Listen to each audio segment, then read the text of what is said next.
बहुत वर्ष पूर्व ऋषिमुनि भगवान को पाने के लिए कठोर तपस्या करते थे। यह तपस्या कैसी रहती थी? एक पांव पर खड़े होकर नमस्कार की मुद्रा में भगवान का नाम जप करना, पानी में नमस्कार की मुद्रा में खड़े रहकर अखंड भगवान का नाम जप करना, हिमालय जैसे पर्वत पर जाकर अत्यंत ठंड में एक ही जगह अनेक वर्षाएं तक बैठकर नाम जप करना, इस प्रकार तपस्या की जाती थी। तपस्या के समय न कुछ खाया जाता था, न ही पानी पिया जाता था। इसी प्रकार कठोर तपस्या करने के बाद भगवान भक्त पर प्रसन्न होकर उन्हें आशीर्वाद देते थे।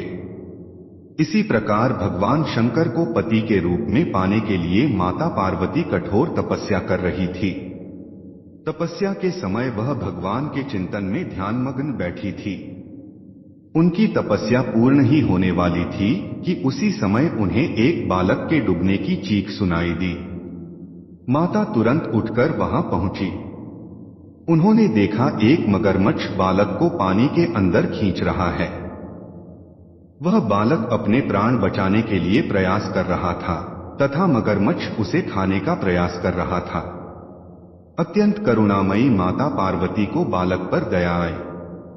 माता ने मगरमच्छ से निवेदन करते हुआ कहा, बालक को छोड़ दो, इसे आहार न बनाओ। उस पर मगरमच्छ बोला, माता यह मेरा आहार है, मुझे हर छठे दिन भूख मिटाने के लिए जो पहले मिलता है वह मेरा आहार होता है।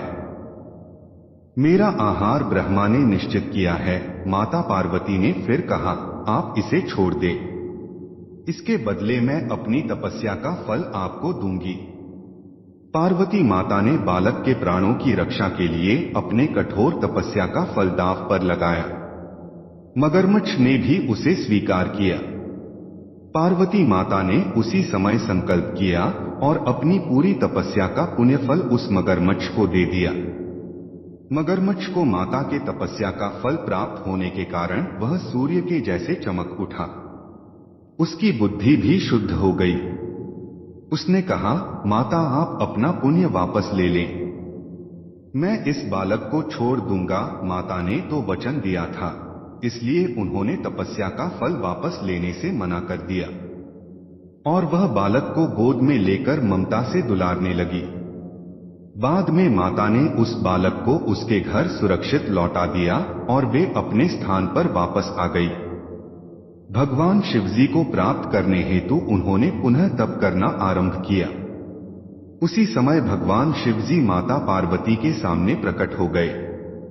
भगवान शिवजी उन्हें बोले, पार्वती अब तुम्हें तप करने की आवश्यकता नहीं है, हर प्राणी में मेरा ही वास है। तुमने उस मगरमच्छ को अपने तप का जो फल दिया वह मुझे ही प्राप्त हुआ, इसलिए तुम्हारे तप का फल अनंत गुना हो गया है। तुमने करुणा और ममता से द्रवित होकर बालक की रक्षा की, इसलिए मैं तुम पर प्रसन्न हूं और तुम्हें अपनी पत्नी के रूप में स्वीकारता हूं।